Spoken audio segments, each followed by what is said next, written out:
ఏ ball ఎందుకు తన్నావు? ఇది ఇల్లు, ప్లే గ్రౌండ్ కాదు.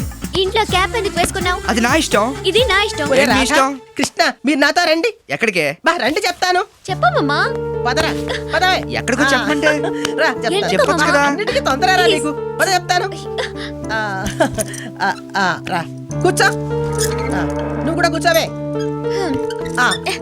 ఇప్పుడు ఇది పెళ్లి చూపులు అనుకుని దాన్ని ఏమడుగుతావు అడగరా. పెళ్లి చూపులా? ఎందుకే? ఎందుకేంట్రా సన్నాసి?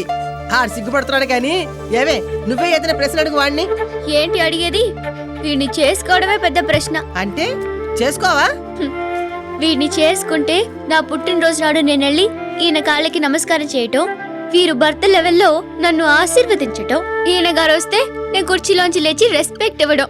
ఏం కుదరదు. నేను చచ్చిన వీడిని చేసుకోను. పా చాలా థ్యాంక్స్ తల్లి. ఇదిగో ముందు స్వీట్ తీసుకో. ఇదిగో నువ్వు ఎక్కడి పెళ్లి కొప్పుకుంటావని తెగ టెన్షన్ పడిపోయాను. ఏంట్రా నువ్వు కూడా దానిలా మాట్లాడుతున్నావు? అవును నానమ్మా, నువ్వు చెప్పు. ఆ కోటమ్మకు తాళి కట్టమంటావా? కడతాను. దీన్ని మాత్రం నేను పెళ్లి చేసుకోను. హలో, మరి అంత స్పీడ్ అయిపోనక్కర్లేదు. నిన్ను చేసుకోవడానికి ఇక్కడ ఎవ్వరూ రెడీగా లేరు. చాలా ఊరుకోండి. ఇష్టం లేకపోతే ఇష్టం లేనట్లు ఉండాలి గాని ఏంటా పిచ్చి మాటలు?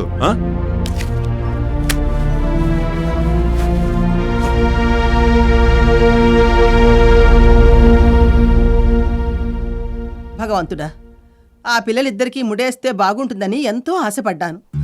వీళ్ళు ఇలా నీళ్లు కార్చేశారు. ఏంటి నానమ్మా, బాధపడుతున్నావా? కాకపోతే మరేంట్రా, ఇదేంటో తెలుసా? తాతయ్య గొలుసు. వట్టి గొలుసు మాత్రం కాదురా, మీ తాతయ్య జ్ఞాపకం. చిన్నప్పుడు మీరిద్దరూ ఈ గొలుసు కోసం పేచీ పడితే జీవితాంతం మీరు కలిసి ఉంటారని, కలిసి ఉండాలని ఆ గొలుసును రెండుగా చేసి మీ ఇద్దరి మెళ్ళోని వేశానురా. ఆ రెండింటిలో ఏ ఒక్కటి పోయినా రెండో దానికి అర్థం లేదు. నానమ్మా, పెళ్ళి అనేది ఇద్దరికి ఇష్టమైనప్పుడే చేయాలి. తనకిష్టం లేనప్పుడు నేను చేసుకుంటాను ఎలా చెప్పను? చిన్నప్పటి నుంచి తనంటే ఇష్టం ఉండబట్టేగా అలా ఏడిపిస్తున్నాను. అయితే ఇంకే నాన్నతో చెప్పి అడిగిస్తే అంకుల్ ఒప్పుకుంటాడ్రా.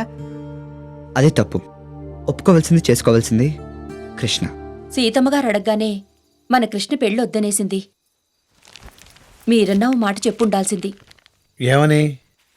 రాధని పెళ్లి చేసుకుంటే మంచిదని.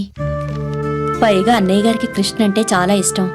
ఇది చేసుకోను అనేసరికి ఆయన ఎంత బాధపడుంటారో. మీరోసారి అడుగుంటే కృష్ణ ఒప్పుకునేదేమో. దానికి ఇష్టం లేకపోతే బలవంతాన్ని ఒప్పిస్తామా?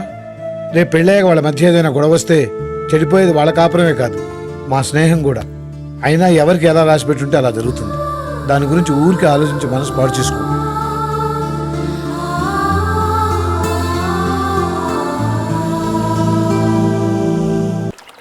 ఆహా ఒరే చర్మం చూసావా? నేరేడుకి ఎలా నిగరలాడిపోతుందో.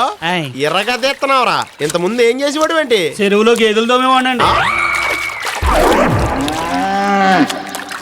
ఏ కష్టాలు వద్దురా రే. పద, నీ చేత పేడగాళ్ళు ఎత్తింతన్నాడు. అంతకు ముందు అదే చేసావాడండి. అయితే మరీ బెటర్, అనుభవం కూడా ఉంది. పద. ఒరే రాదా, పదరా వెళ్దాం. వెళ్ళి నేను వస్తాను. మ్యాట్రేడ్ వెనకాల వస్తాడు, మన వెనకాల ఎందుకు వస్తాడు? అక్క రా అక్క, నువ్వు కూడా ఆడదు గాని. రా అక్క. నేను స్నానం చేసి వచ్చాను. పర్లేదు రా అక్క, మళ్ళీ చేద్దు గాని. ఈ పిచ్చి నీళ్ళలో మనుషులు ఎవరైనా స్నానం చేస్తారా? గేదెలు తప్ప. రాహుల్,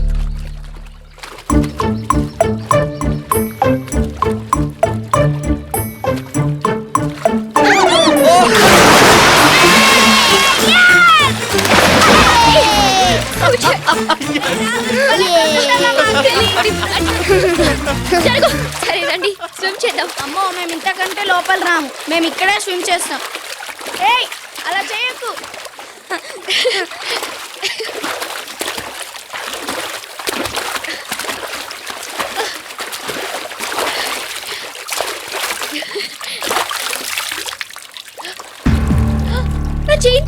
నా చైన్ పడిపోయింది. అయ్యో, చైన్ పడిపోయిందా? ఎక్కడ?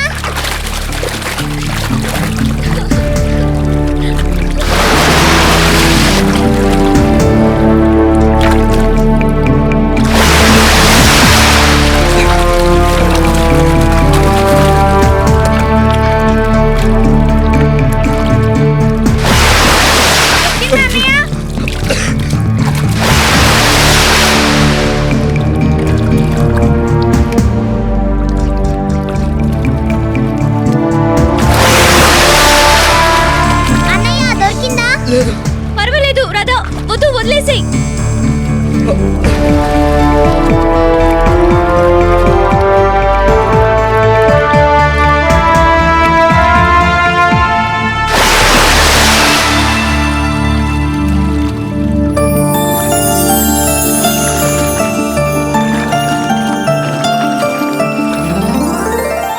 బాబాయ్ అదేటండి, పెళ్లి కాకముందే అమ్మాయి గారు మెళ్ళ గొలుసేసేసారు.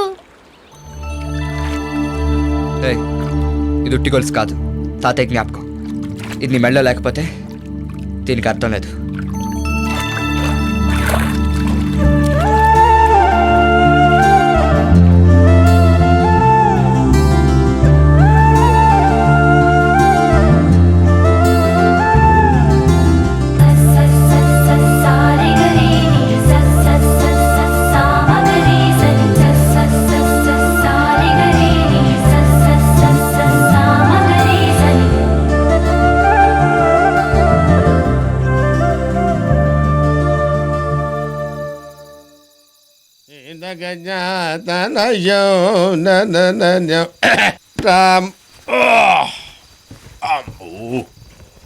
చాలా భుక్తాయాసంగా ఉంది.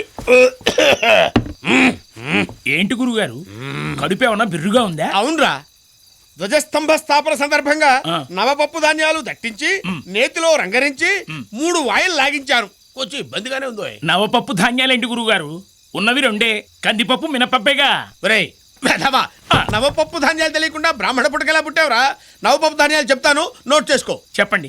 కందిపప్పు, కందిపప్పు, పెసరపప్పు, పెసరపప్పు, మినప్పప్పు, మినప్పప్పు, శనగపప్పు, శనగపప్పు, బొబ్బరిపప్పు, బొబ్బరిపప్పు, వేరుశనగపప్పు, వేరుశనగపప్పు, జీడిపప్పు, జీడిపప్పు, బాదం పప్పు, బాదం పప్పు, పిస్తా పప్పును, పిస్తా పప్పు 9.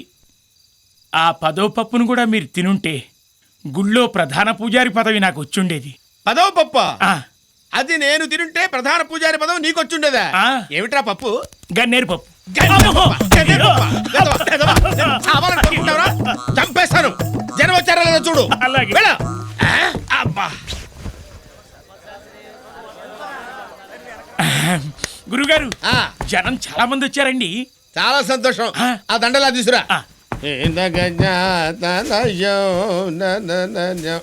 పద. ఆ, ఛీ! ఒరే దరిద్రుడా, శుభమంటూ హరికథ చెప్పడానికి వెళ్తుంటే ఆ దరిద్రపు తుమ్ములేమిట్రా? నీ ఇచ్చుడా, ఏం జరుగుతుందో ఏమిటో. పద. ఆ. గురుగారు, ఏంటండి ఇది అసహ్యంగా? పెద్ద పెద్ద వాళ్ళు చాలా మంది వచ్చారు. వస్తే తొరిగిపోతాననుకున్నావా? ఆ. అప్రాచపడతావా? శృతిలో కలిపేయనరా. ఓం నమ శివాయ, హర హర మహాదేవ, శంభో శంకర పాహిమాం. మహాజన్లారా, కథాకాలక్షేపానికి ముందు 2-3 త్యాగరాయ కృతులు వదులుతా. ఒకటి సరిపోతుందేమో.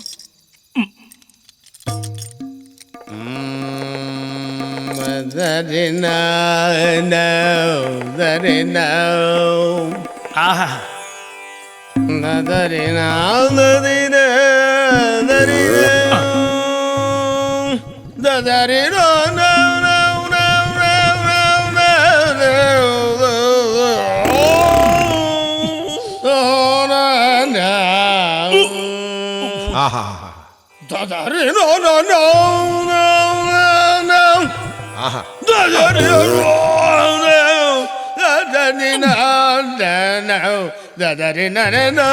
అయ్యా, ఎంతసేపు ఈ జాగరాయి కృతులు వినలేక చస్తున్నాం. అసలు కథలోకి వెళ్ళండి. అలాగే వెళ్తున్నాను, వెళ్తున్నాను.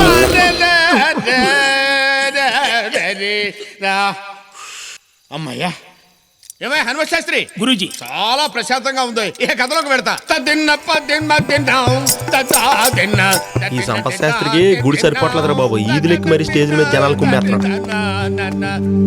మహాజన్లారా, మాన్యుడు అసామాన్యుడైనటువంటి శంకరుని ఆర్డినరీ ఫెలోగా భావించినటువంటి పార్వతీదేవి శంకరుడు దేవుడే కాడని, అతగాడిల్లు వల్లకాడని, అతని చేయి అట్లకాడని, ఒట్టి బిచ్చగాడని చెప్పుడు మాటలు తప్పుడు కూతలు నమ్మినటువంటిదై ఆ హిమాలయన్ కింగ్ డాక్టర్ పర్వతరాజపుత్రి పార్వతీదేవి క్రమేణా తాను చేసినటువంటిది కొండంత తప్పని భావించే అటు పిమ్మట అతని గొప్పతనం తెలుసుకున్నటువంటిదై చటుక్కున నాలుగు ఖర్చుకుని యంగులోనూ యవ్వనపు పొంగులోనూ ఉన్నటువంటి ఆ పార్వతీదేవి ఆ క్షణం నుంచి అనుక్షణం తీక్షణమైనటువంటి వీక్షణాలతో అతన్నే వలచి విశేషించి తలంచి మరింతగా తప్పించి మనసులో జపించి మౌనంగా రాగంగా గీతంగా ఏమనుకుంటుందయ్యా అంటే